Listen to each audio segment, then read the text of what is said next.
Bien, bonjour à toutes et tous. Je suis Jérôme Douy, je suis directeur délégué au sein de l'Union TLF, en charge de la partie logistique urbaine. Je suis accompagné par Olivier Ponciel, délégué général de l'Union TLF, et Morgane Verdure, responsable développement durable au sein de TLF.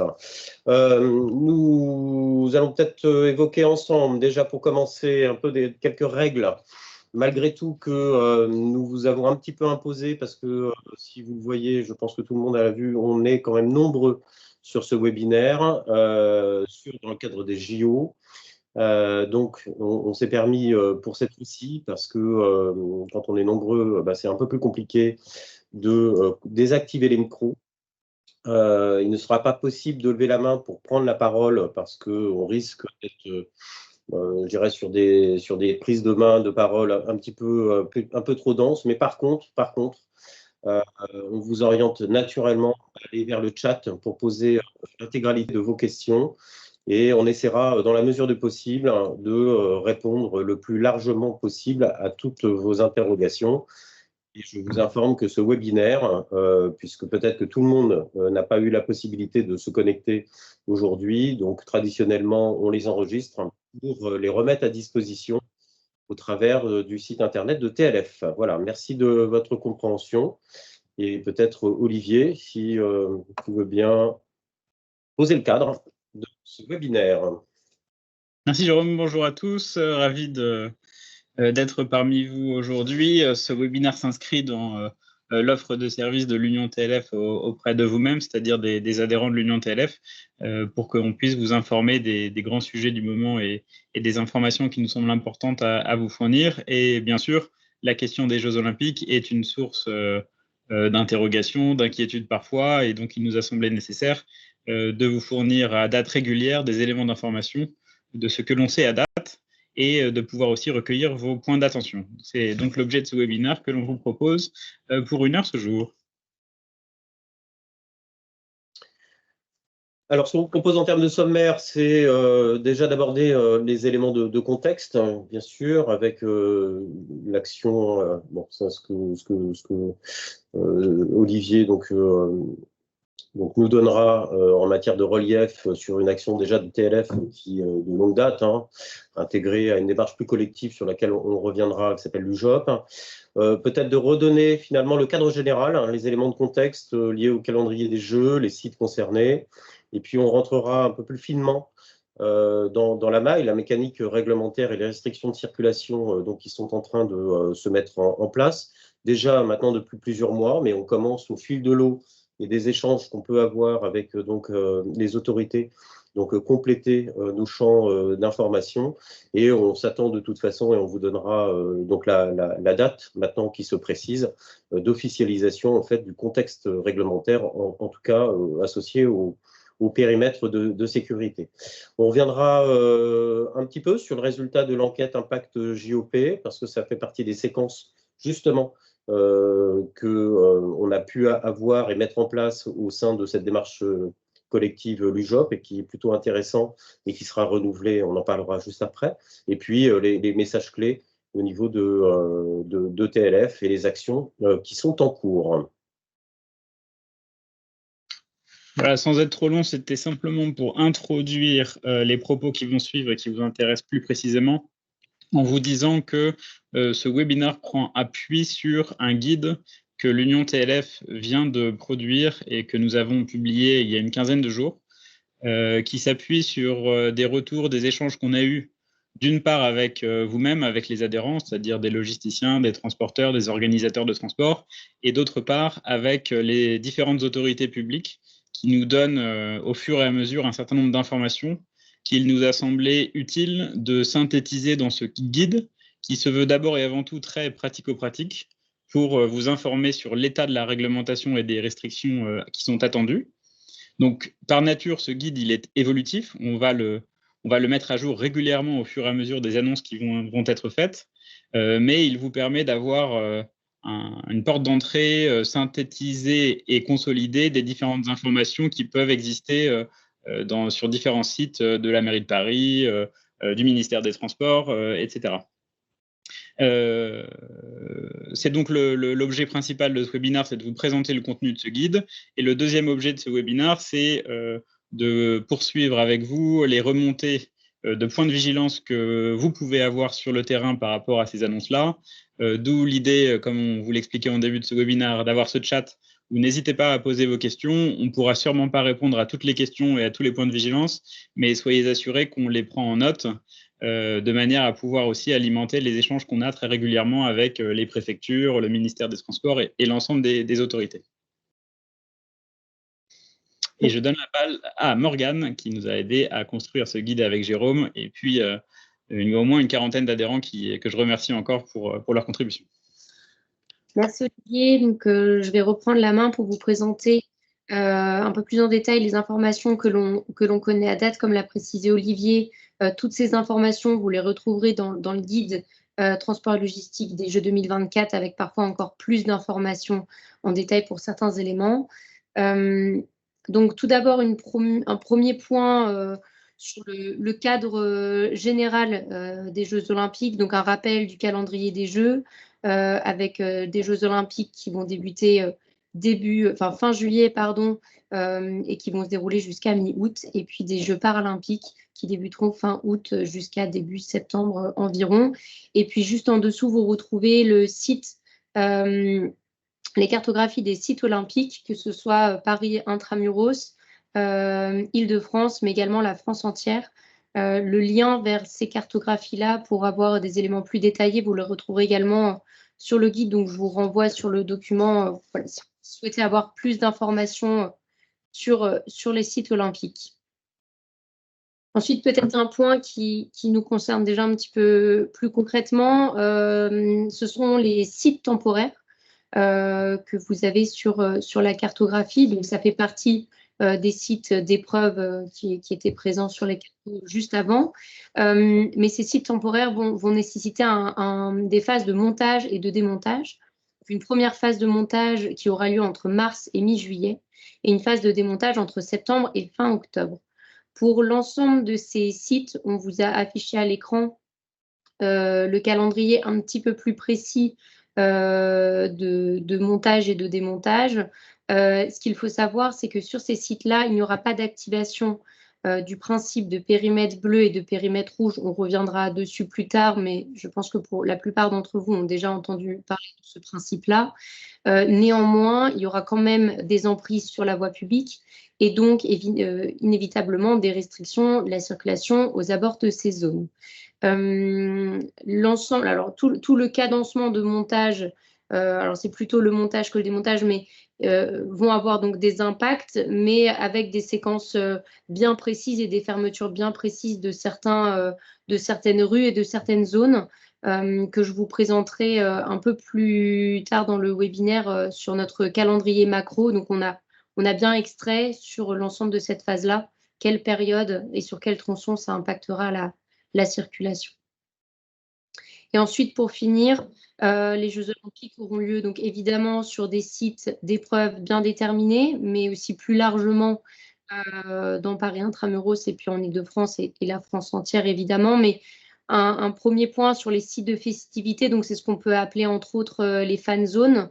Là, on vous a indiqué la carte de ces fan zones dans Paris, à savoir qu'elles ne devraient pas avoir un impact très conséquent sur la circulation. Ça concernera peut-être quelques fermetures de rues, mais majoritairement, ces zones-là ont lieu déjà dans des endroits clos ou dans des parcs dans Paris. Donc, voilà, il y aura moins d'impact sur la circulation aux abords de ces zones. Et puis, on suit le sujet, évidemment, pour les villes en dehors de Paris qui accueilleront également les Jeux Olympiques en France. Et puis, le relais de la flamme qui démarre le 8 mai jusqu'au 26 juillet, cérémonie d'ouverture des Jeux Olympiques. Et donc, vous avez également à l'écran la carte du relais de la flamme des Jeux qui entrera dans Paris le 14 et le 15 juillet. Donc là, on est également en attente des informations concernant les impacts sur la circulation et le stationnement. À la suite du 15, le relais aura lieu dans toute l'Île-de-France pour revenir et pour finir le 26 juillet sur Paris. Donc, on a moins d'informations sur le parcours exact le 26 juillet puisque ça s'inscrit dans la cérémonie d'ouverture en tant que telle, mais on reviendra plus tard sur les restrictions propres à cette cérémonie-là. Donc, voici un rapide point sur le cadre général. On va rentrer maintenant sur la question du cadre réglementaire et des restrictions de circulation attenantes à ce cadre-là, en plusieurs volets. Le premier sur les voies réservées. Donc, dans le cadre de l'organisation des Jeux Olympiques, le COJO, donc le Comité olympique, a réservé un certain nombre de voies sur des axes. Donc, sur les axes que vous avez sur la carte, il s'agit bien d'une voie sur cet axe-là qui sera réservée aux personnes accréditées. Donc, ça concerne évidemment les athlètes, mais plus largement les médias, ce qu'on appelle la famille olympique et également les taxis et les véhicules de secours et les transports en commun. L'ensemble de ces voies ont été listées par décret. Dans un premier temps, un décret qui était sorti en mai 2022 et qui a été modifié et actualisé en février 2024. Donc, vous retrouverez la carte à jour, notamment via le lien qu'on vous a indiqué à l'écran.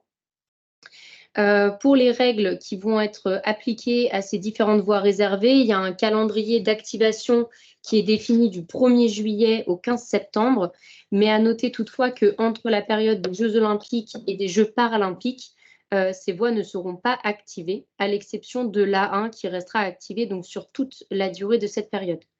Et puis, pour finir, et c'était un élément dont on avait déjà parlé lors du dernier webinaire, et on a un petit peu plus d'informations là-dessus, ça va être un peu ce fonctionnement d'ouverture et de fermeture de ces voies, donc ce qu'on appelle des voies dynamiques.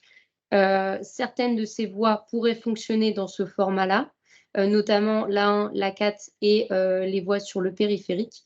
Mais on reste quand même en attente d'informations un petit peu plus précises sur ce fonctionnement. Et puis, je vais laisser la main à Jérôme pour la partie des périmètres de sécurité. Très bien, merci Morgane.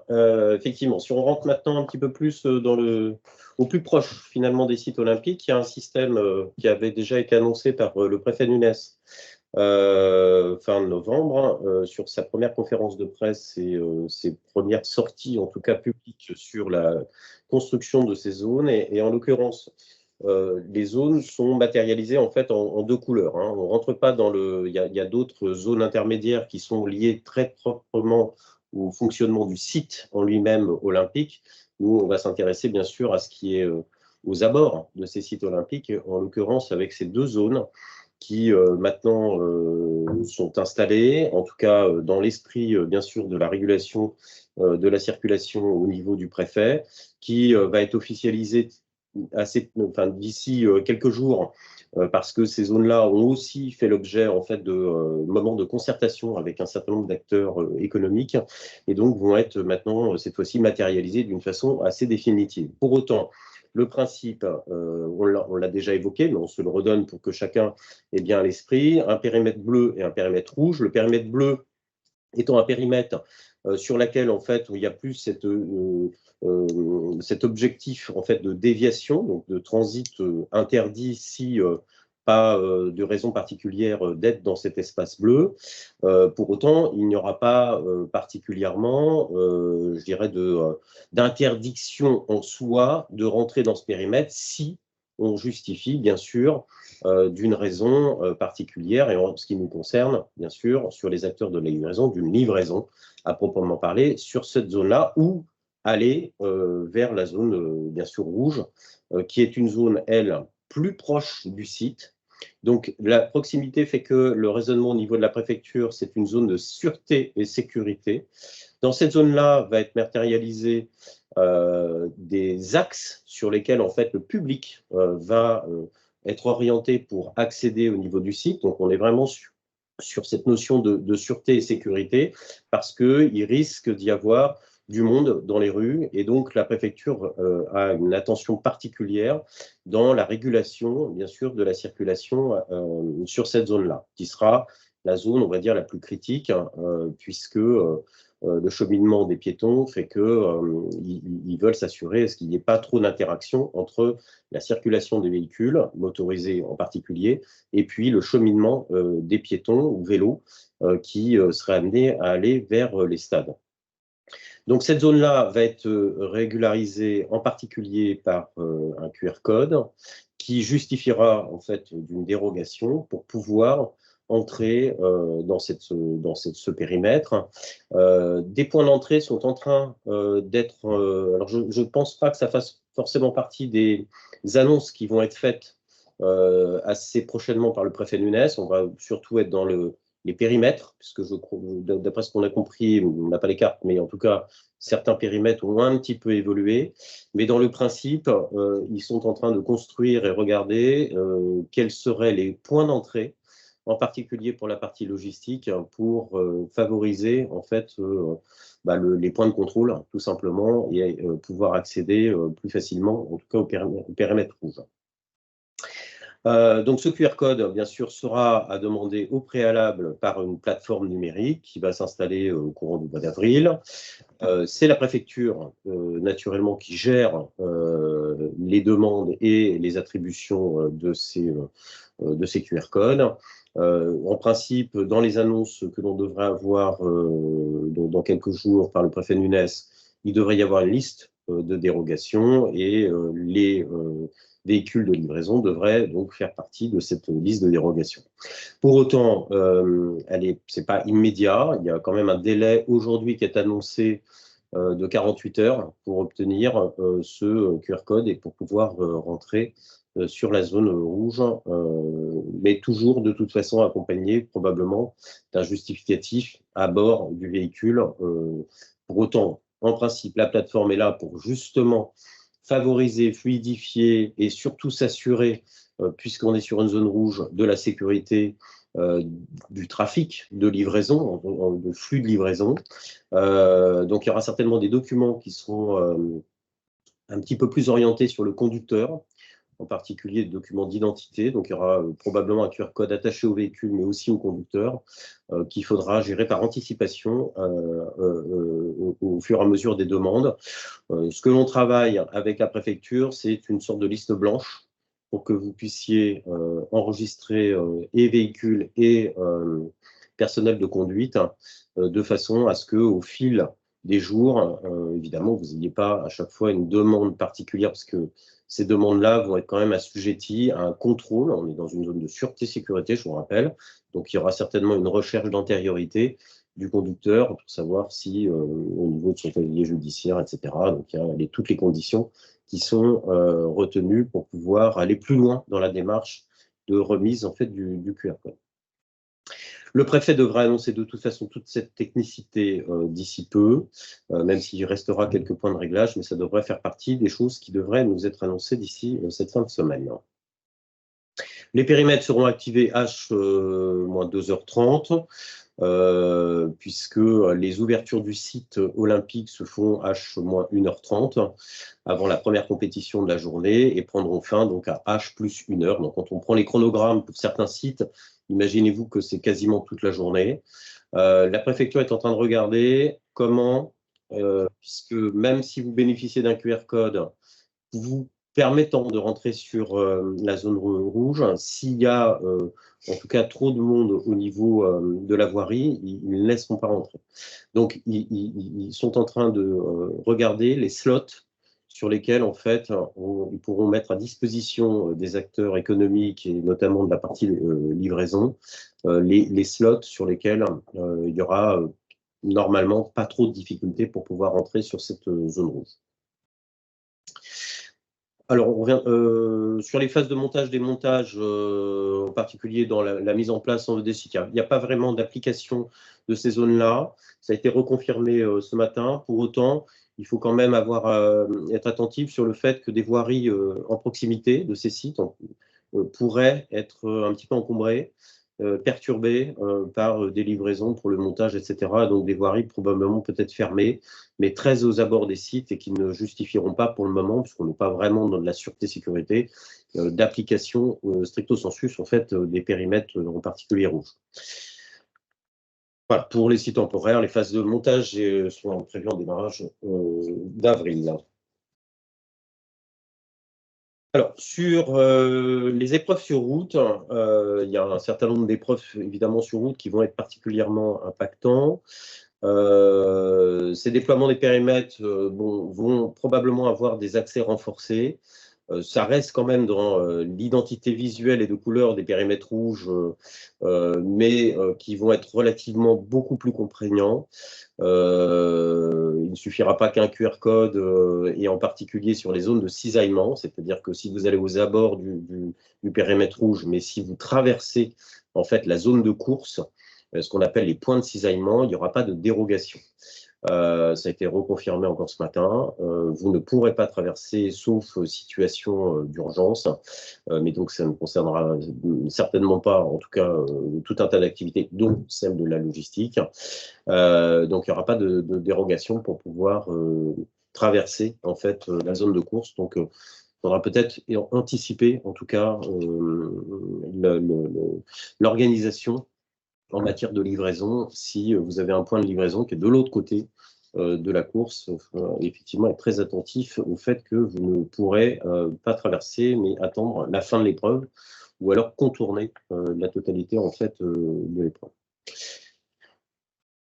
Voilà, avec des périodes de familiarisation du parcours, c'est ça à prendre en compte parce que bien souvent on fait focus sur le moment en fait de l'épreuve, mais la zone va commencer à se fermer la veille de chaque épreuve de route avec un périmètre autour du parcours de façon à familiariser en fait au niveau de la compétition et en particulier 3 heures avant puisqu'il y a un passage en revue des différentes fédérations pour s'assurer que le parcours est conforme en fait au point réglementaire propre au JO en matière donc de mise en place du parcours.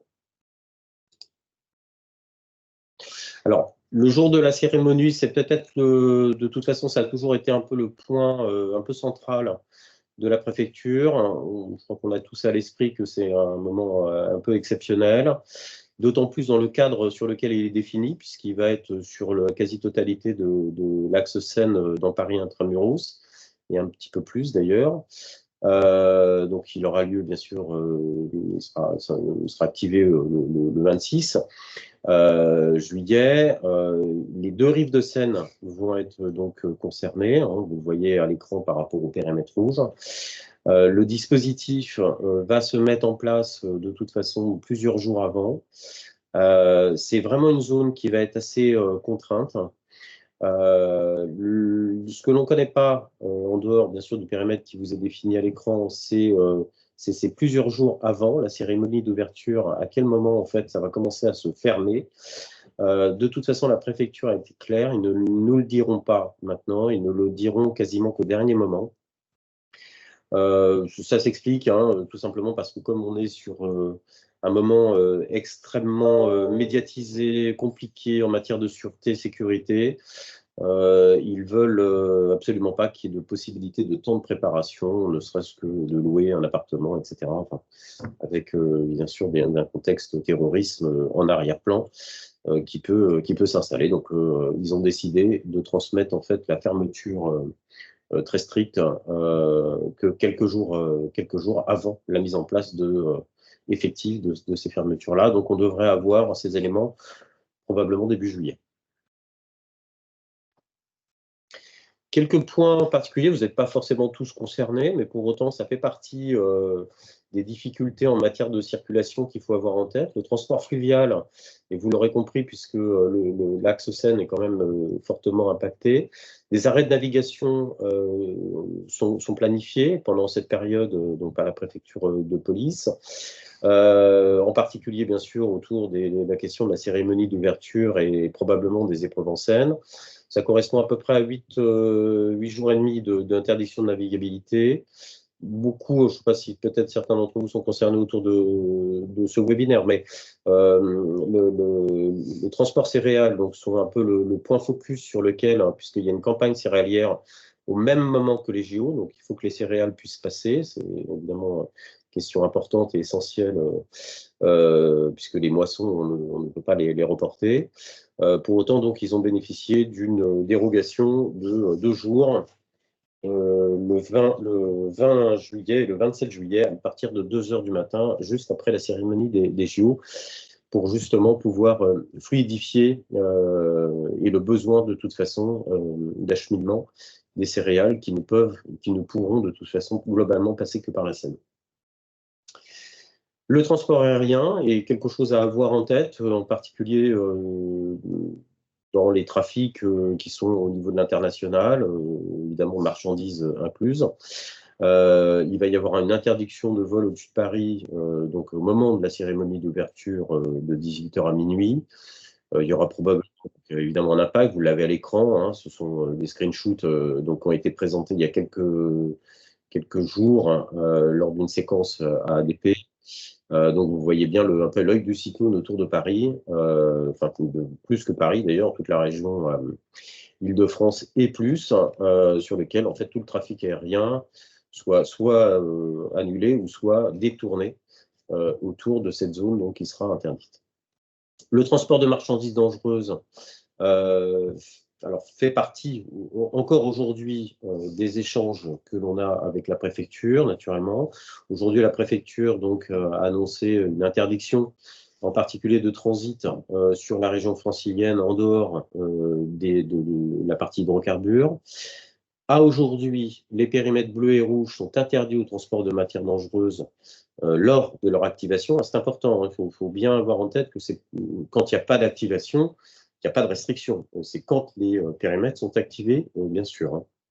Alors, je vous donne le cadre aujourd'hui qui a été figé depuis quelque temps. Ça nous... Pour autant, donc on a des échanges aujourd'hui avec la préfecture de police sur ce point-là, parce que ne serait-ce que, et je pense que ça, c'est toute la difficulté d'appréciation de qu'est-ce que c'est qu'une matière dangereuse, et la préfecture n'avait pas peut-être pris toute la dimension, parce qu'on pense peut-être à certains produits plus que d'autres, mais ne serait-ce que des bouteilles de CO2 pour la partie brasserie, pour les bières ou le Coca-Cola, ça rentre dans le champ des matières dangereuses, et donc l'impossibilité de livraison de ce type de produit, évidemment, serait quand même une difficulté dans le bon déroulement des jeux dans sa globalité. Donc la préfecture a bien pris conscience de ces éléments-là, et il y a des allers-retours qui sont en cours avec la préfecture pour pouvoir aménager des dérogations qui soient adaptées pour qu'un certain nombre de produits en matière dangereuse puissent peut-être, je sais bien que c'est un peu compliqué, mais peut-être être considérés un peu plus essentiels pour pouvoir évidemment assurer un bon maintien, bien sûr, à la fois d'un certain nombre d'activités économiques et en même temps du contexte des jeux.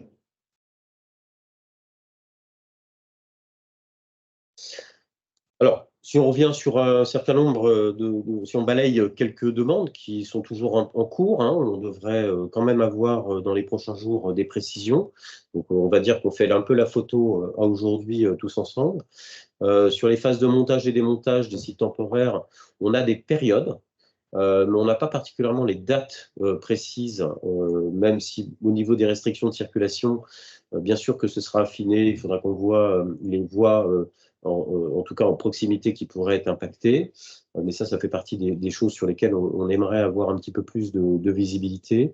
On l'a évoqué tout à l'heure, le relais de la flamme olympique. On a un communiqué de tracé, mais il faudrait quand même qu'on ait bien sûr le cadre appliqué au niveau des restrictions donc autour de ce tracé-là, et de voir dans quelles conditions en fait ça va être géré. Je pense qu'on sera quand même dans les mêmes dynamiques qu'un parcours sur route, et que les points de cisaillement risquent d'être assez compliqués. Et pour autant, il faut qu'on ait les règles du jeu précises sur ce parcours de la flamme. Le calendrier des jeux avec, bien sûr, ce qu'on a un peu évoqué tout à l'heure dans la gestion finalement des possibilités d'entrée sur les périmètres, et en particulier le périmètre rouge. Donc la précision des dates et horaires d'épreuve pour l'activation des périmètres de sécurité, les créneaux autorisés pour les livraisons. Alors le TDM, le Travel Demand Management, qui vous a été précisé tout à l'heure et sur lequel vous pouvez récupérer en fait la carte des voies réservées, a commencé en fait à mettre en place un outil, un outil de chaleur, hein, comme on dit, c'est-à-dire heure par heure. Vous pourrez en tout cas challenger un peu en fonction des créneaux horaires de livraison et des lieux, voir en fait la complexité au travers de leur petit outil en matière d'accès et puis d'intensité en matière probablement du public. Et donc vous donner un peu une perspective d'idée des difficultés que vous pourriez avoir à ces moments-là. Pour autant, comme je vous l'ai dit, comme sur certains sites, c'est quasiment fermé de 7h30 voire 8h jusqu'à presque 22h. La préfecture essaye quand même de regarder s'il ne peut pas y avoir des créneaux dans la journée intermédiaire d'1 heure pour laisser rentrer en fait des livraisons, et donc vont d'ici quelques temps proposer en fait des séquentiels de livraison dans la journée selon les sites, selon les jours, pour pouvoir bien sûr faciliter quand même des opérations de livraison intermédiaire, parce que c'est vrai, quand on regarde un certain nombre de chronogrammes, en dehors des livraisons avant quasiment 6h30 et parfois à partir de minuit, c'est effectivement assez compliqué. Des voies réservées, donc connaître avec précision les axes des voies réservées sur lesquelles une ouverture-fermeture dynamique sera effective. Bon, je vous avoue qu'on commence à avoir quand même un visuel sur ce point-là. Ça vous a été quand même tout à l'heure un petit peu dit, mais c'est vrai que c'est des éléments sur lesquels on voudrait quand même que ce soit complètement figé et définitif, sachant que parfois, en fonction des présentations qui ont été faites sur certains préfets de départements ou de régions, pardon, c'est peut-être pas forcément toujours la même approche, donc il faut vraiment, et je pense que ça va être figé à partir donc de cette fin de semaine. Périmètre bleu, bien sûr, clarifier la liste des justificatifs en cas de contrôle dans ce périmètre. Alors, ce qui est en train de s'installer au fur et à mesure, c'est pas du tout un champ obligatoire, c'est plus quelque chose, un contexte de facilitation au niveau des entreprises. C'est un QR code qui serait donc actionnable par les entreprises pour pouvoir en amont obtenir ce QR code qui permettra en fait au service de contrôle de simplifier en fait le contrôle et de ne pas se retrouver dans une situation qu'on a pu vivre lors du test event au mois d'août, si certains l'ont un peu vécu, où il y avait en fait un peu la libre appréciation des services de contrôle sur l'entrée ou pas, donc sur les différents périmètres, et on peut avoir pléthore de documents, donc qui peuvent être, parce que vous avez des activités logistiques diverses, et sur lesquelles en fait les forces de l'ordre peuvent avoir une difficulté de lecture, de compréhension. Et le test event a montré que parfois il y avait des refus parce que le service de contrôle ne maîtrisait pas très bien le sujet. Donc le QR code pourrait simplifier, donc il sera mis à disposition, pas obligatoire, mais il sera mis à disposition des entreprises pour justement faciliter déjà l'inscription entre guillemets, puisque ça ne sera rattaché, on est sur un permis de bleu de déviation, il n'y a pas de difficulté de sécurité, donc ce sera juste rattaché au véhicule, avec évidemment le contexte du bon de commande, parce que ça doit être accompagné de justificatifs de pourquoi vous allez rentrer sur ce périmètre-là, mais il pourra être fait en amont. Il ne sera pas géré par la préfecture en direct, mais par notamment l'UJOP, qui travaille sur un outil à disposition. Et je pense qu'il faut avoir en tête, et ça a été rappelé encore ce matin à l'occasion du comité des partenaires de la ville de Paris, que en tout cas les premiers jours, il y aura beaucoup de contrôles dans les périmètres bleus, parce que je pense que de toute façon, les forces de l'ordre ont besoin de faire identifier à tout public, hein, que ce soit un contexte professionnel ou particulier, que ces périmètres existent et qu'on ne peut pas y rentrer comme ça, que ce sont vraiment des périmètres de déviation, et donc vont intensifier les contrôles au démarrage, donc pour faciliter ces zones de contrôle qui n'ont pas de point d'entrée, hein, ça va être des contrôles aléatoires, mais pour autant certainement très intenses au démarrage, facilitera assez grandement, si en tout cas les entreprises font peut-être le choix du QR code, je dirais le moment un petit peu complexe du conducteur qui sera déjà dans des zones compliquées, plus à justifier le pourquoi il est présent. Sur le périmètre rouge, clarifier le fonctionnement des dérogations, bien sûr, vu lesquelles on devrait avoir quand même maintenant une vision assez claire, puisque le préfet va probablement donc donner les contours maintenant assez précis.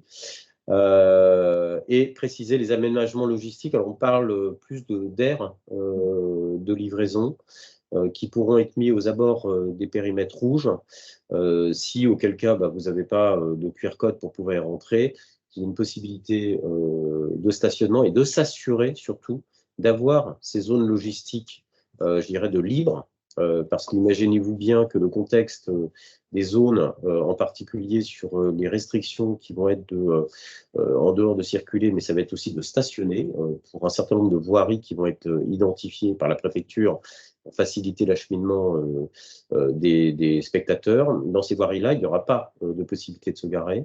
Donc, il y a un risque réel de report de stationnement sur les périmètres bleus. Et donc, les zones logistiques risquent d'être assez demandées et utilisées par peut-être monsieur, madame, tout le monde dans ces conditions. Donc, il faut s'assurer que ces sites-là puissent être des sites relais, de façon à ce que les activités logistiques qui ne peuvent pas rentrer sur le périmètre rouge parce que pas de QR code, puissent au moins le faire soit à pied, ou soit par l'intermédiaire, pourquoi pas, d'un sorte de report modal au travers de la cyclo-logistique. Donc la cérémonie d'ouverture, bien sûr, préciser les dates, horaires d'activation du dispositif de sécurité, donc ces fameux quelques jours avant la cérémonie. Bon, on s'attend de toute façon pas forcément à avoir les réponses maintenant, mais plus au dernier moment, comme de toute façon on l'a toujours annoncé le préfet Nunes, et préciser les modalités précises de circulation dans le périmètre de sécurité. Aujourd'hui, c'est même si le contexte du périmètre rouge reste évidemment celui qui correspond de toute façon à la gestion des sites classiques, le préfet nous a évidemment fortement invité à la réflexion que c'est dans ce contexte de la cérémonie d'ouverture, ça va être encore plus compliqué. Les forces de l'ordre vont être beaucoup plus restrictives. Voilà.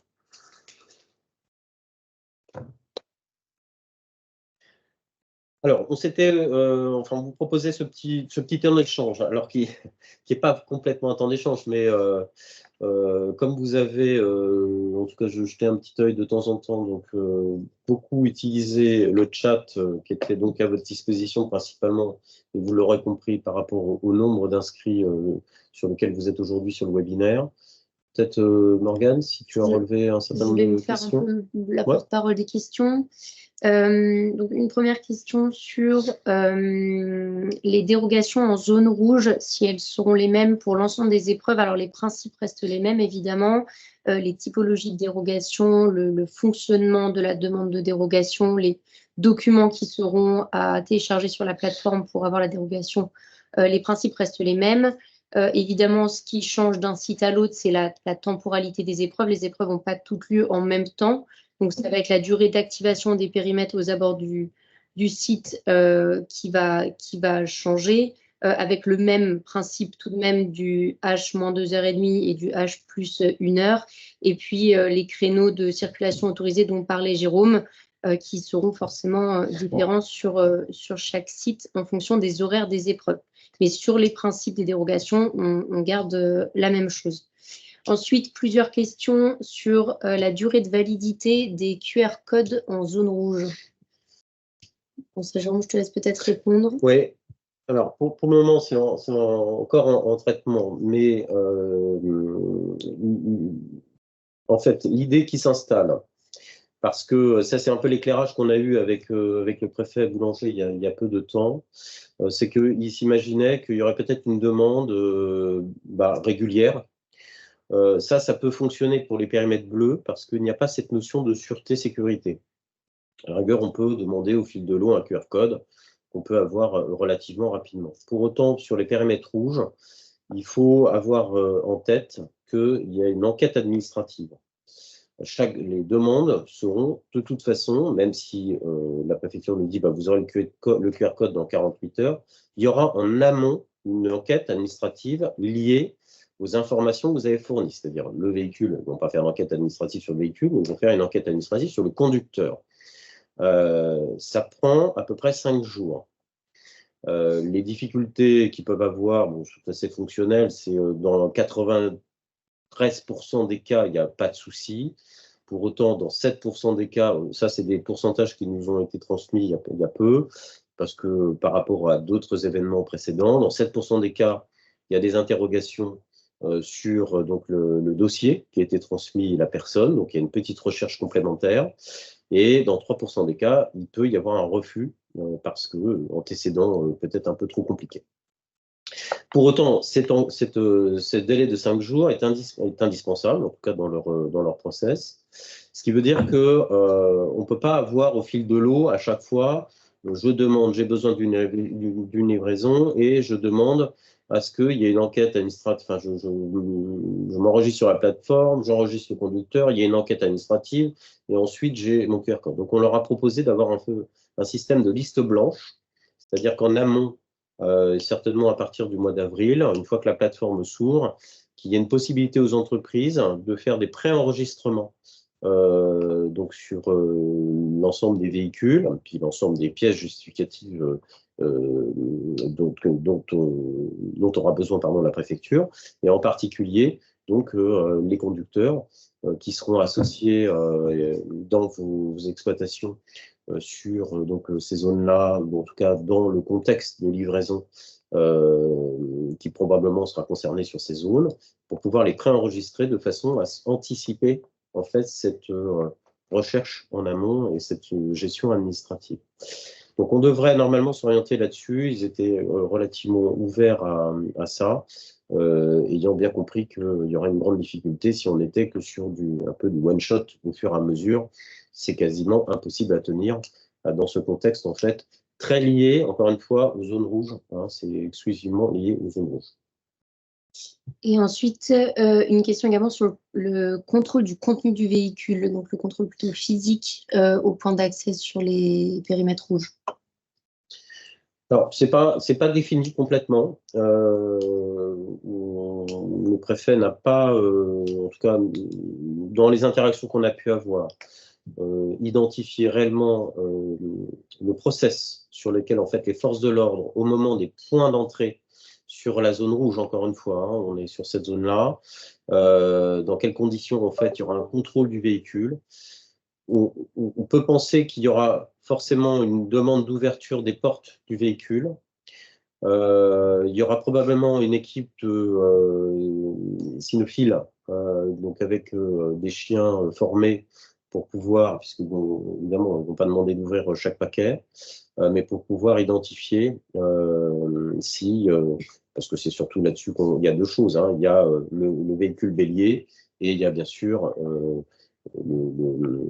les explosifs qui peuvent se trouver dans un véhicule. Alors ça peut être un véhicule motorisé, mais ça peut être aussi un cyclo-logisticien, ça peut être aussi un véhicule, sans dire de marque, mais voilà, qui livre des repas à domicile. Il y aura de toute façon quand même un contrôle probable, même si pour la cyclo, il n'y aura probablement pas de QR code. Et pour autant, comme ils seront de toute façon attachés à rentrer par ces points qui seront définis d'entrée de livraison logistique, ils devront de toute façon soit ouvrir bien sûr leur cargo, ou soit en tout cas être sujet à des chiens donc, spécialisés pour la détection de ce genre de produits explosifs. Ensuite, une question qui revient assez souvent, c'est celle de la sous-traitance, donc de savoir qui sera en charge de faire la demande de dérogation. Donc, si on considère que dans la demande de dérogation, il faudra fournir des informations sur les conducteurs et les véhicules, donc il nous semble quand même que la demande de dérogation devra incomber aux sous-traitants et non aux donneurs d'ordre. Je continue. Alors, vous l'avez peut-être vu sur la slide précédente sur nos demandes de précision. C'est toutes les informations relatives aux sites hors région parisienne. Il y a une dizaine de villes qui sont concernées en France par les Jeux Olympiques. On a moins d'informations sur les dispositifs qui vont être prévus, si ce n'est quasiment pas d'informations.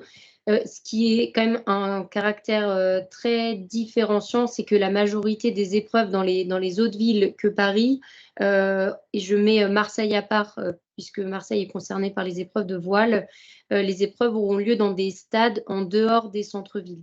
Donc, concernant stricto sensu les épreuves, il ne devrait pas y avoir de grandes différences concernant les dispositifs que ce qu'on a pu, par exemple, connaître pour la Coupe du monde de rugby. Après, il y a quand même d'autres éléments tels que les fan zones. Je vois également les voies réservées. Donc voilà, donc on reste vigilant là-dessus. On a interpellé notamment les préfectures sur chaque territoire pour voilà, les sensibiliser à ce sujet-là. On n'a pas eu de retour à date, mais on complétera le guide Jeux Olympiques lorsqu'on aura du nouveau sur ce sujet-là. Ensuite, une question sur est-ce qu'il y aura un quota en termes de nombre d'attributions de QR code sous réserve de Jérôme? Je ne crois pas qu'il y ait de... C'est assez difficile à répondre. En fait, tout dépend, tout dépend de l'orientation qui va être maintenant normalement prise. Alors, je ne sais pas quelle est la question, si elle est orientée sur le nombre de fois où on va livrer, ou est-ce que c'est le nombre de ce que je disais tout à l'heure par rapport aux listes blanches et aux déclarations qui vont être faites. Parce qu'évidemment, imaginez-vous des entreprises qui ont peut-être 200 salariés. Ça fait évidemment 200 personnes sur lesquelles ils auront probablement des enquêtes administratives à faire. Il n'y a pas de, en tout cas, on nous a pas, si on est sur le régime de est-ce que je peux livrer tous les jours, est-ce que je peux faire une demande tous les jours, voire 2 fois par jour, pour le moment, il n'y a pas de question de quota. C'est juste que, bien sûr, vous pourrez faire la demande, en tout cas, à moins qu'il y ait une précision inverse de la préfecture, mais en tout cas, on n'est pas du tout sur ce stade-là.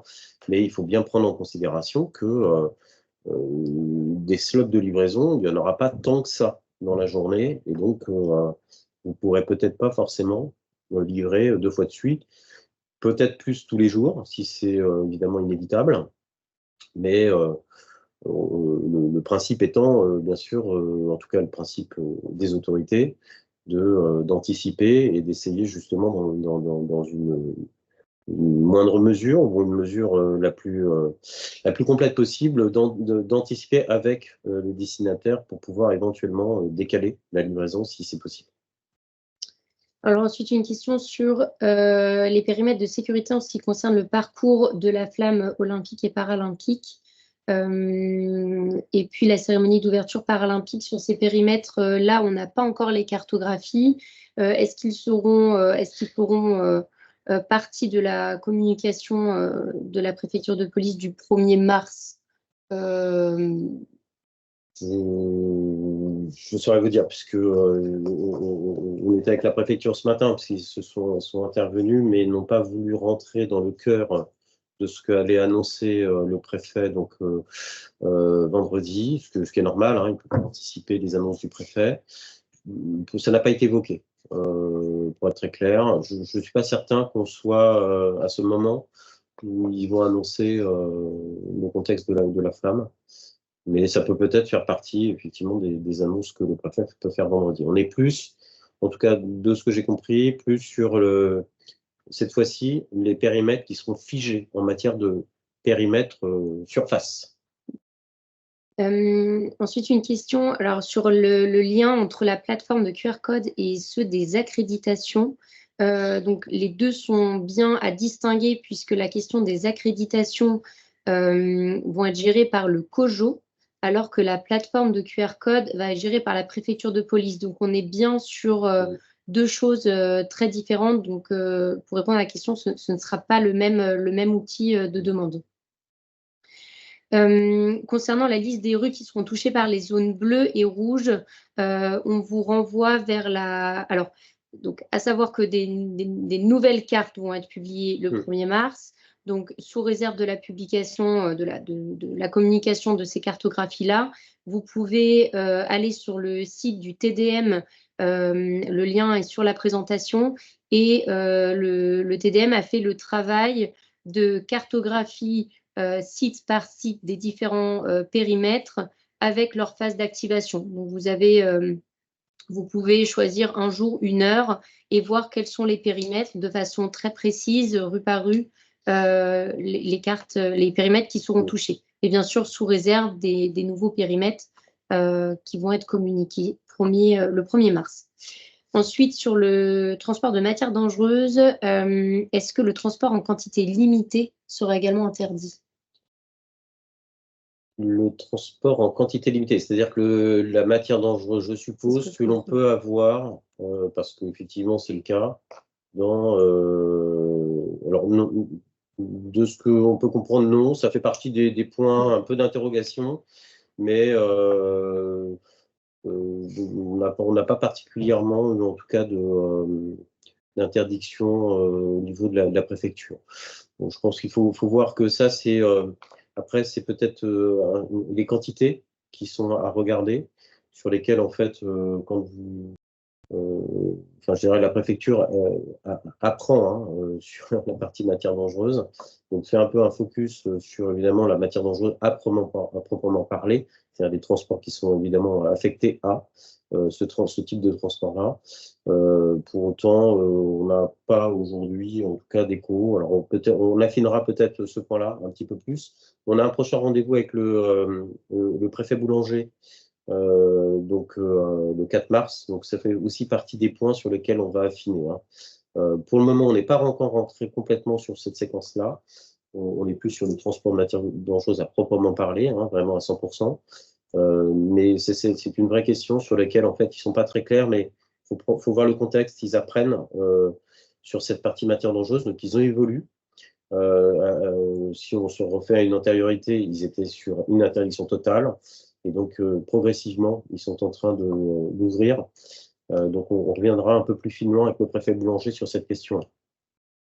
Je continue peut-être 3-4 questions, et puis le reste des questions, on les notera. On n'a pas toutes les réponses non plus, donc on reviendra vers vous si nécessaire.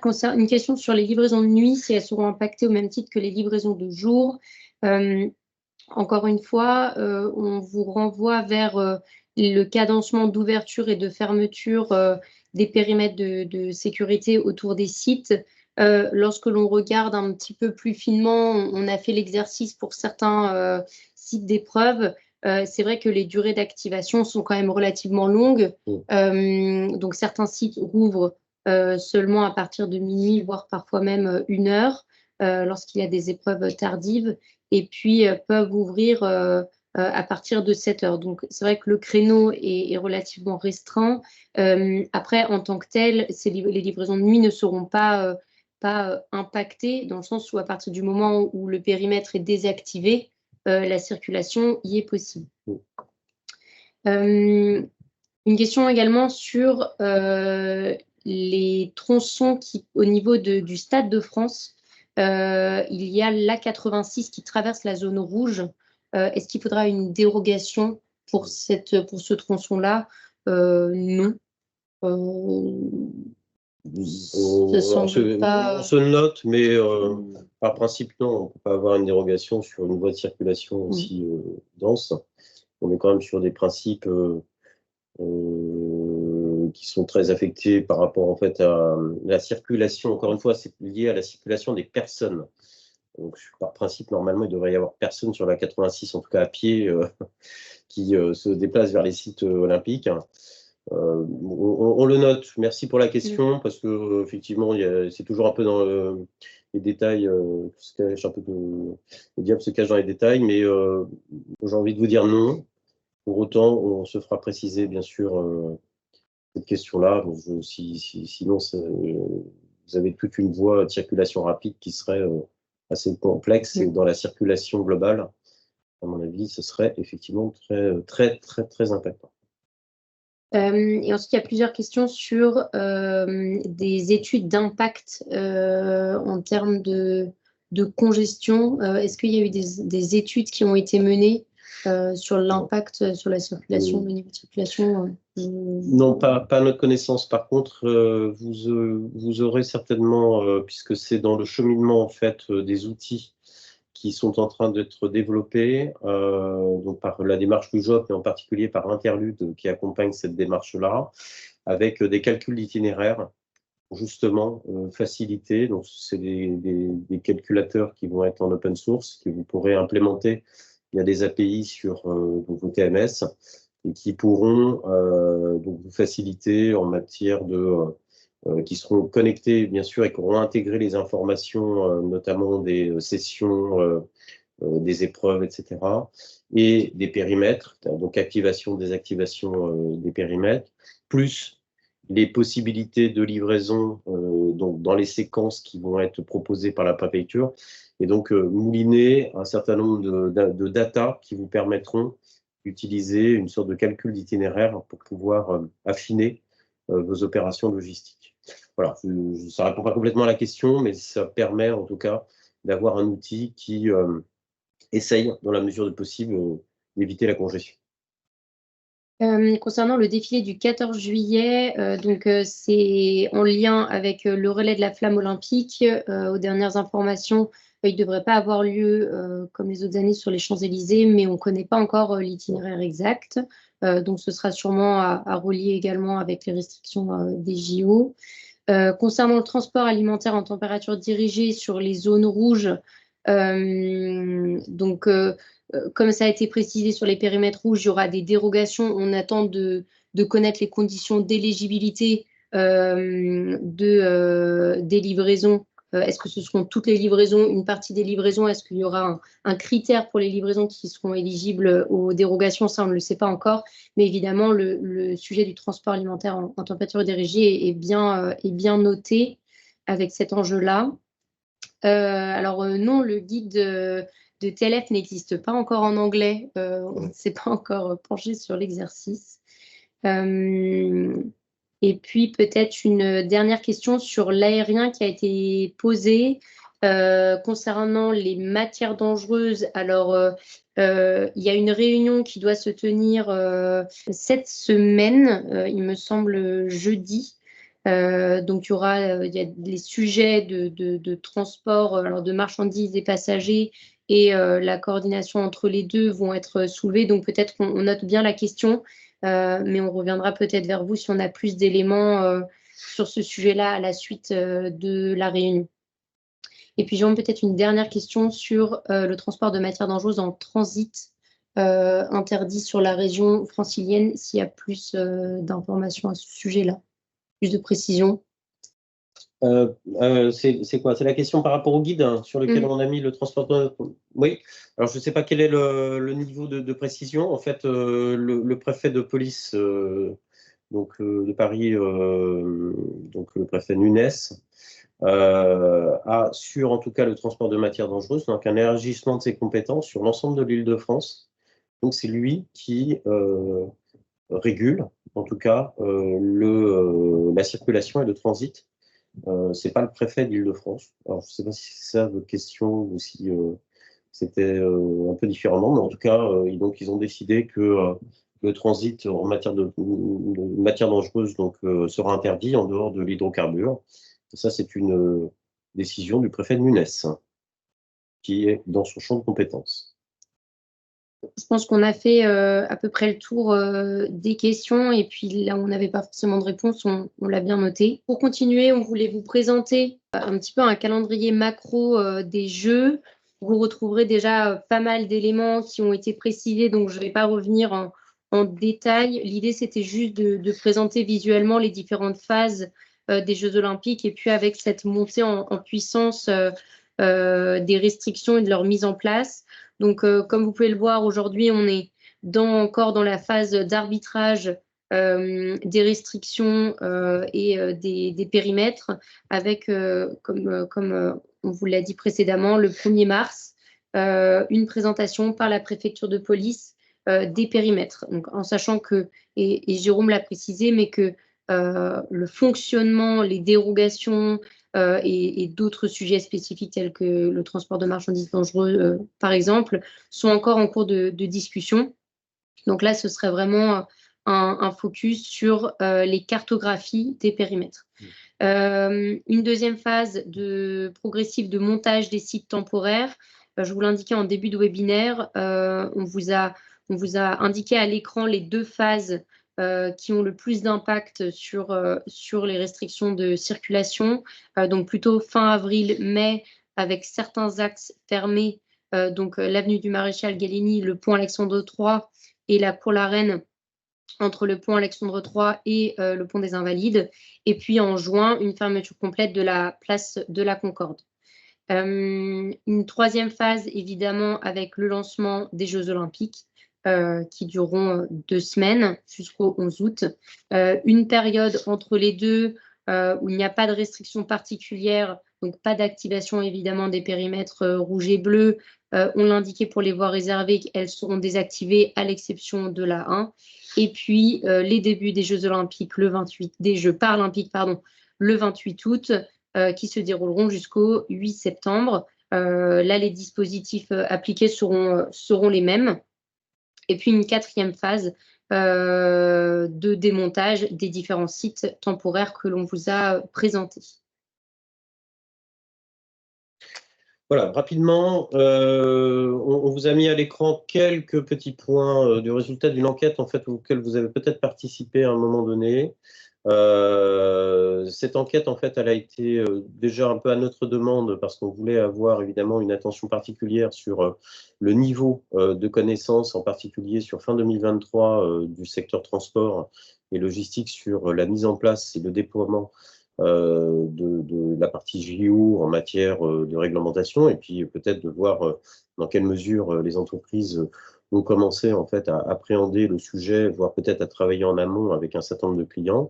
Donc il nous paraissait important dans le contexte de la démarche un peu globale, l'UJOP, logistique urbaine du quotidien pendant les JOP que l'on accompagne, de proposer la mise en place et un déploiement d'un questionnaire qui va être, c'est pas un one-shot, c'est un questionnaire qui va être un peu régulier dans le temps, c'est-à-dire que le prochain va être au mois de mars, il y en aura certainement un au mois de juin, juste avant les JO, et ensuite après pour peut-être se donner un peu de visibilité sur le contexte entre guillemets d'héritage qui pourrait y avoir sur quelques bonnes pratiques que vous auriez décidé de maintenir au-delà en fait des JO. Donc il y a eu 375 répondants. On est dans une démarche du job. Donc c'est 36 organisations professionnelles qui accompagnent. Sur le secteur transport, c'était 73 entreprises, 50% des PME, ce qui est plus intéressant. Bon, globalement, on ne va pas rentrer dans le détail, mais vous l'avez à l'écran, peu préparé, pas préparé, c'est à peu près 83% ou un peu plus des répondants. Donc, on voit bien qu'il y a quand même un contexte évidemment assez marqué de besoins réels d'informations à des niveaux assez différents, mais pour autant sur lesquels… Alors, c'est une enquête qui s'est figée en décembre 2023, hein, donc il y a peut-être eu un petit peu d'évolution, et donc on le reverra sur le mois de mars. Mais en tout cas, à fin 2023, un vrai besoin d'information et d'accompagnement sur la mise en place de cette réglementation. 2 tiers des transporteurs semblent donc, fin 2023, anticiper une augmentation de la demande.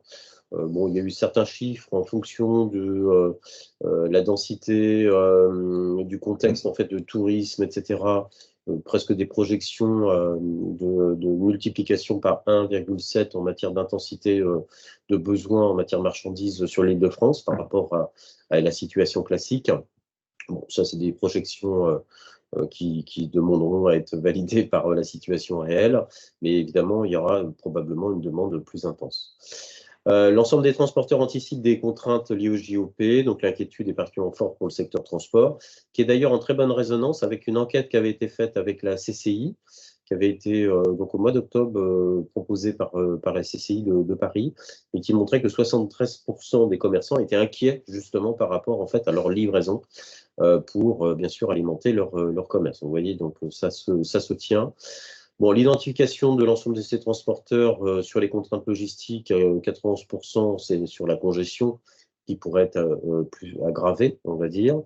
Même si dans le REX qu'on peut avoir de Londres, c'est moins 15% de circulation qui ont été identifiés lors des JO de Londres. Vous voyez, donc peut-être que par cet effet de communication qui sera sur toutes les activités, les nôtres y compris, mais aussi les particuliers, peut-être diminution en matière de circulation qui peut-être améliorera quand même un certain nombre de conditions et de congestion.